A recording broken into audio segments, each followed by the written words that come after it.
Kathy Vick, Deeply Awake, Chats 2017.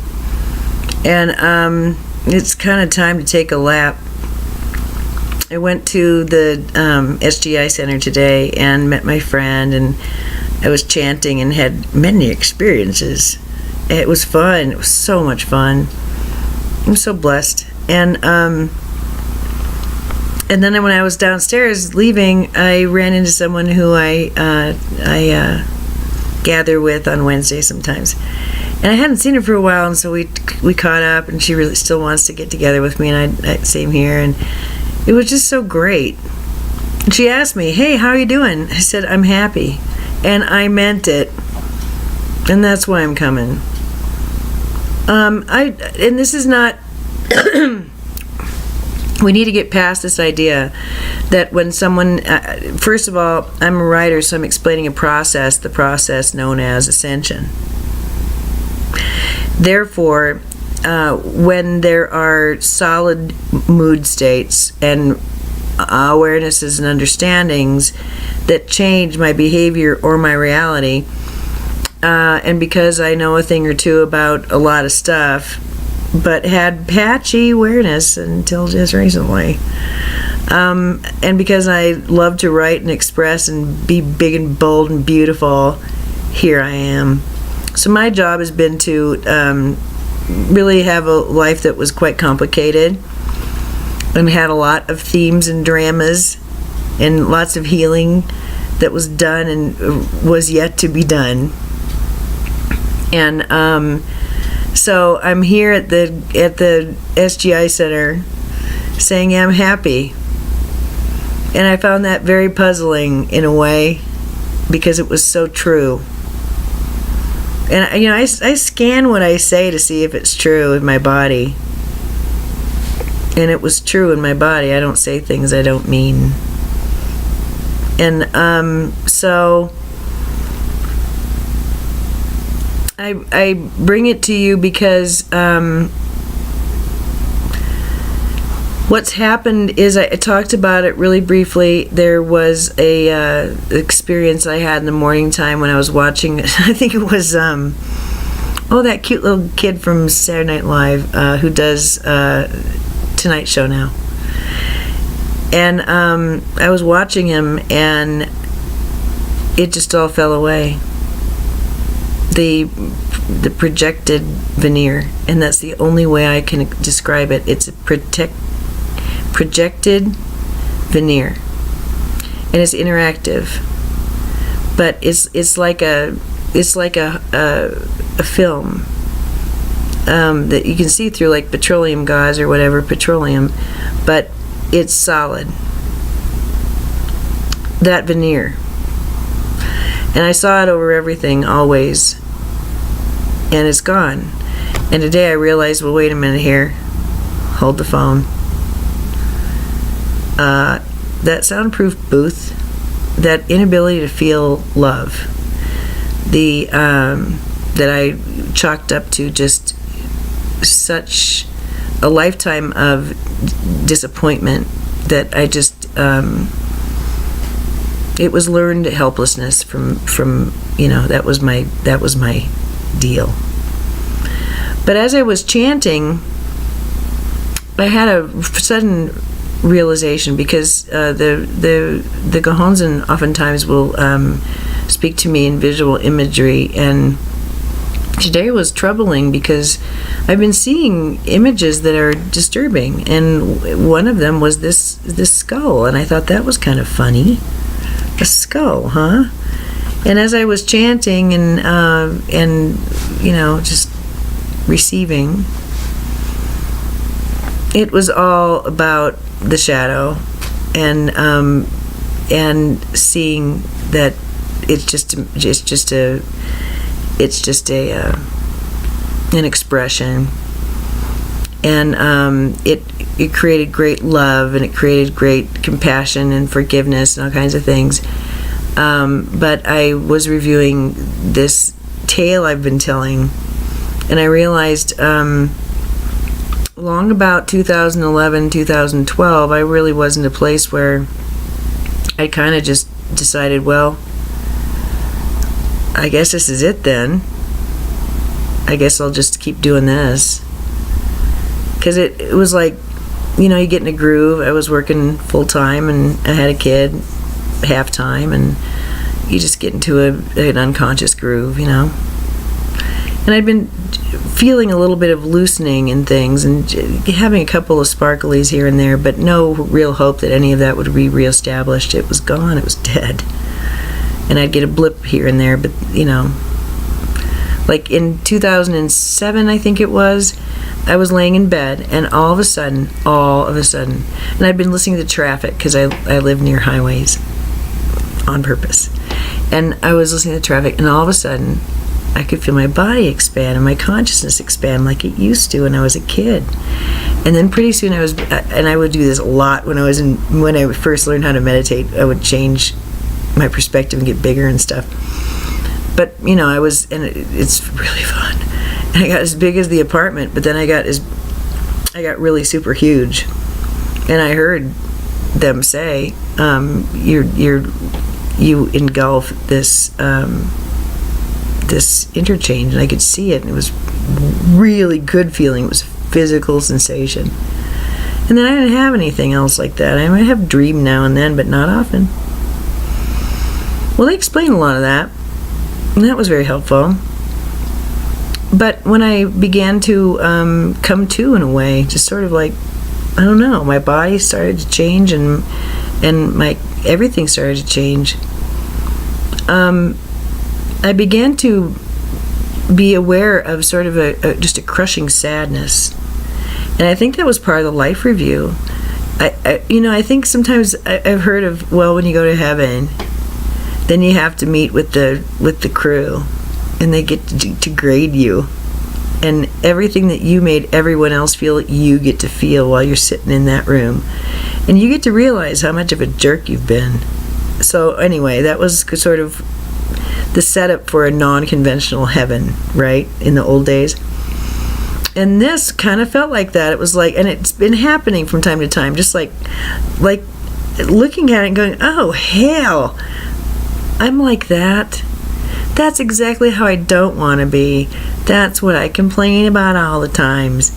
Ding, ding, ding, ding. That's why I complain about it so much. Oh, my God. So it was like that. Bringing those things in. And that is a spicy process and a very, very fruitful one. One that's totally for free and is freeing. So as I was doing it, though, it was hard sometimes emotionally. I felt so much despair. And so many times I was just convinced I was dying or I was going to die. And then I would have, near-death experiences too, which just sort of punctuated the primacy and the urgency of what I was going through.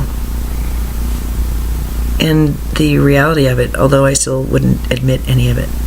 What am I supposed to do? Who am I supposed to say that's to?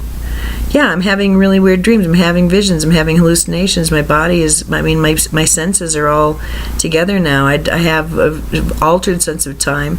I can access so much information just by looking at an object. If I touch it, well, then that's another story completely. And there's just a lot to manage. And luckily, I had an operating system. I had a foundation. And during my activation, I realized that was my future self. That was the teachers are obviously when you've got a group when you've got a guru. Well, even a dear friend is at a certain point part of the all. We're all in this together, right? But when you are in the midst of someone who knows more than you and who is more at peace and who is more whole and is more deep and kind, then it makes sense to just sit down and listen. And that's what I did for a while until they decided that it was time, and they ascended to the 12-12 of 94, and I assisted them with a group of other, primarily women. There were no men. There were sometimes they were young men, but not often. And now here we are. And they gave me a lot of information about the times that we're in now. And I think that's helped me to feel more sturdy and more of somebody who isn't scared. I'm excited most of the time. And even with the news, I mean, I can get into the minutia, and I've gone down the rabbit hole. It's really fun. But I'm rewarded each and every time. Oh my gosh, I saw this wonderful Indian chief who I've placed on the YouTube, and now I've encountered a Mayan who goes deeper into the vibrational information that is just so much a part of my bones, but I don't have a language for, and it's like homecoming. It's homecoming with the parts of me that are wicked too, and neglectful, and malicious. And I've really had to come to terms with just how powerful I am in that regard. And I'll end this with 11:11. I want to end this way. I realized, and the part of it is very blended, the information and the realizations now. But, there's always been a perversion in my energy, and it's really primarily been because I didn't have what I felt I didn't have permission to express, and when I did express, it was punished, and so I did not express this.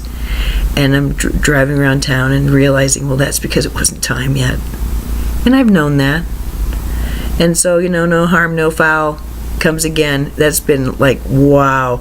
There have been like 3 of those in less than 24 hours of reviewing something that I knew I was at desperate fault and had hurt someone like mortally, and all this stuff, or really bad situations, or when I've been mortally wounded, things like that. Being able to see it from their point of view and realizing with compassion just how much I'm loved and honored. I got that when I was watching a movie trailer. Okay. So I'm driving home, and they were explaining about industry and about putting all of this together. Because for me, what this has felt like is at times being very impatient, that I don't know how to make any of this go. And then, hearing the impatience of others and taking that on as mine, and then, oh my God. So, really hearing and living the directive to not be critical of my own consciousness and how I'm holding it, that's been very helpful. Because at a certain point, being critical of this is really just bullshit. And I'm tired of it. That's what this message is. I'm happy. You want to know one of the reasons I'm happy? Well, especially today, it's like in my body today. It's bizarre, and this is one of the reasons I'm coming to you. I didn't want to, didn't expect it, but it's such a profound and physical feeling that I needed to express it. They've been saying part of my hip problem is I haven't been grounding the energy. I haven't been grounding it. I've been putting it into practice. I've been living it. I've been thinking it. I've been feeling it, but I haven't been living it. I haven't been saying it. I haven't been authentic. I haven't grounded it. And there's a block. Well, of course there's a block. It's time to remove it. It's time. It's understood. And the idea behind this is that, these are energy conduits. And we are able to move energy better now. So it's understanding that with this flow, what stops the flow is considering problems and being linear. And certainly the idea of being angry at someone or wanting to judge someone or that kind of thing falls away. And I know I'm in the middle of a transition, and that's why I come to you. Because the idea is to live it, be it, do it. Not because someone's watching. Not because my observer ego, who has been intensely critical and this process's best friend, that person can kind of, maybe consider taking a break and lighting up a smoke and just looking at the clouds.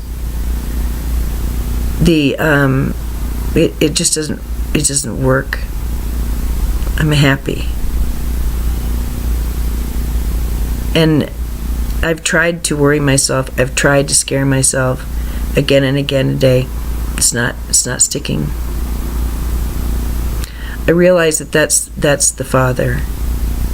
And I'm not pointing fingers at my dad. I'm just saying that that's the energy. It doesn't matter how you feel, get it done. It doesn't matter how you feel. Show up. Yeah, that's not the right kind of signature here. And that's pretty much how I've been living my life. So at the Gohonzon, I realized, oh my goodness. Let's pretend just for a minute that, call it a walk-in situation, but call it an expansion, how about? A conscious expansion into far more than I was starts occurring. And I'm a different person. I am more than I was. And I can report I have that from 2012 on, I really was kind of a different person. And it's taken me this long to figure out why that is and how it happened. My innate body started it and went about detoxing me when I couldn't figure out how to do it anymore. And so, by May of 2012, I was what they called my fighting weight. And that was my college weight. And they said if I wanted to go further in weight loss, I'd have to show some effort. But it was, well, they needed to intervene, and so they did. And the visions had already begun, the channeling in full. I'd always been dabbling, but I just never had any confidence. So now, yeah, it's really not about why, it's just different. I don't have a veneer. And when I encounter you, you won't have a veneer. And I will have no excuse but to love you. Because I won't be able to hate on the things that we're supposed to hate on, and I won't be able to see it. That was how it was all this morning. The veneer is gone. And that means the veneer within me is gone too. I can feel things and appreciate things I haven't been able to before. Let's review energetic change, shall we? When there has been an energetic or vibrational change, a frequential upridge or an upgrade or an amperage kick up, any of that. You can never return to what you were before. It's not possible energetically. You can't, there's no erase button. And there's a natural contraction. And my contractions now, I can see how big they are and how much they are to manage and how quick they are. So that's good. And that's an oscillation I can see that it's just going to refine until it's just not, there's no need. You only need signposts if you're lost and don't know your way and can't see. And so the dark becomes less of an issue, because if you can see clearly, then you don't need the visual aid to point things out. That's sort of a big leap, and it's worth documenting, I think. So this is Sunshine, and she's happy I'm home. I'm really happy I'm home too. I'm putting off doing my dishes, but I know that that's very pleasurable. So I'll end this way. They explain about chores and things like that, and it's freaking fucking deep. This stuff, I thought it was just an average normal koan. No, this is like no, it's not like that. So this is a very beautiful time to love myself through this completion process, and accepting myself fully right where I'm at. And I wasn't able to do that in the past. That was the problem. I'd lock the door, I'd have all of my belongings, I'd be going to someplace cool, and I'd be hit with worry and thinking, and it just never stopped. And it didn't stop around here either. But what's changing for me, and what's really one of the reasons I decided to scamper to the camera, is that grounding this means just living differently. And I really, every time I go to the SGI Center, I know that that's where I need to be going. That's where I needed to be that day, and it's a good place. So there's a tension, always. There always will be with organized religion, always. There'll always be an editor listening to every word, scanning for subjugation, for shame, for enticements to relinquish power and sovereignty, always. I think that's appropriate. And it's very heartening to me to be among people who are so kind and so in alignment, who have very similar beliefs as I. It's truly a beautiful thing, and I'm blessed to be part of it, and to love the people I meet, and they love me, and the idea is to be happy. And I'm sitting there realizing I know what that means, and it means living authentically. It means not living a consumeristic life. It means connecting.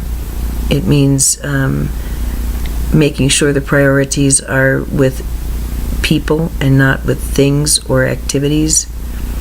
It means helping people and going out of my way to find ways to delight and help people and show them that I'm thinking of them. And it also means caring for self and having this wonderfully weird, new, old, familiar yet revisited sense of competence and confidence that I get when I get grounded. And there's not one criticism here. Will you take a look at what I was putting together? You want to review that piece, Sandstorm, again? Completely and utterly taken up with a task. Sheltered as a result of the focus. And I was a mechanic of some kind on the ground working on a car. A sandstorm comes up, and then I finally look up, and I saw it at different times, when in the thick of it at the very beginning, and then at the end of it. And when the end came, and the sand began to, the air began to not be tan, orange, and it just was like cleared. And I looked around, and it was just It was indescribable. Everything had been touched by the hand of God. Everything was better than it had been. And the other dream of going through great tribulation and always believing we were about to die, my son and I. Oh, through it was so scary. So many times, so scary. And then it's done, and and they said, well, you were always safe. And I remember being so mad about that. Well, then why make me believe it? Now I can see the point. Because I was trying to not believe it. And I still believed it.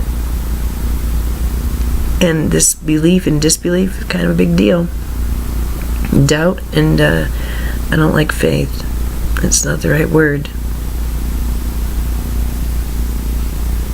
Doubt and the opposite of doubt. Certainty. True, inner clarity and certainty. I think that it makes sense for us to, at least for me in my house. One of the things about being physical, that means showing people I care. When I reviewed the channeling about those cats, it's not just the cats that I would ignore, you know. I ignored myself, I ignored my son, I ignored my loved ones, I ignored my family, I ignored my friends. And it was truly based in this. There doesn't seem to be much. This is the conclusion I drew young and then continued because the stimulus continued. Doesn't really seem to matter if I trot out my best or my worst. There's still anger and this feeling of not being okay.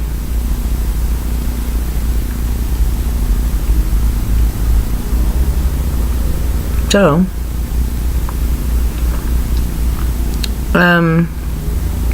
I kept a lot of things within and wouldn't share them because I could see that they wouldn't be appreciated. And that creates great isolation and loneliness to be alone amongst people who you share meals with. That's the veneer. That's the learned helplessness. Why even bother? And that's a response away. That's what breaks my heart. It's not just the words, it's the whole attitude. Because if there's a problem to be solved, and that feels good to solve problems, let's go there instead. And that's what I did. And I think I began to see everything as a problem, including reality construction and my soul. A project. And now I see that I reviewed my life, and it just was, some of it is just break your heart sad. Oh my God. But I'm sitting with my friend Sunny one day, and we were at Apo or something, and we were just talking, and she said, life is so, when you look at it right, it's just so fucking sad. So yeah, it really is. You can just look at it the right way and just want to burst out in tears. And, if you have some of those things happen to you, well, I think in the end it just makes you more colorful. Makes you deeper. If you learn how to laugh, that's the idea. If you can take a punch. Because the only one who's delivering punches is you. You're delivering punches to yourself, I mean, really. It's you who walks around with whatever stories are in your head about what happened to you anyway. So, are you delivering punches or hugs? I don't know. But that's sort of the idea, is that, wow, I just want to do more hugging And I want to do more appreciation for being here. And because I've got the other stuff sussed. Do you think for a minute I could have really gotten into any scene without really getting clear about who I am, what I am? I wasn't going to be satisfied till that was taken care of. That couldn't be taken care of until the energy shifted. And that shift isn't complete, really, for me, for a few more days. So I had a lot of time. I had a lot of projects, pet projects, and good ones. And it's not like that anymore. It's just loving. Just being happy. And it's not all about loving. That's appreciating. That's what I mean. I'm not talking about, hearts and flowers. Although I'm talking about hearts and flowers too. You better believe it. That's on my list. But not ultimatum style, no mo. Isn't that funny? I'll have to concur with them. Holding an ultimatum in your reality, especially one that carries a death threat, probably should be reworked at this time. Can I just mention that? Like, if this doesn't happen, I really don't want to be on this freaking rock anymore. Yeah, you might want to rework that one. I had to. I'm glad I did, too. So, that's really all I have to say. I'm really just super happy. And after all that I've put you through, don't you think a video of me being super happy is nice? I do. So I'm actually kind of expecting more of this. I'm expecting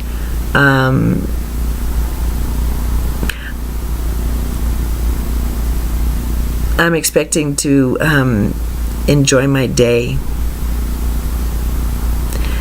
And that's all I want to think about today. What happened is I thought about all that's going to happen, and just like, I don't even want to get into it. I don't even want to get into it. Let's have a good day. I'm not saying that's bad stuff. It's really, really good stuff. It's the eclipse. It's many, many, many blessings. But they're to be lived, they're to be experienced, they're to be grounded, and participated in and felt. And I want to now, and I can, because that veneer is gone. Alright, so now I'm gonna eat 2 pumpkin muffins. They're so good, pumpkin spice. Getting me in the mood for fall. And I put a little bit of chocolate frosting on top. Ooh, they're so yummy. And instant coffee, that's all I got. But instant will do. Doesn't that sound lovely? I'm going to go from pleasure to pleasure today. And I encourage you to do the same. Namaste.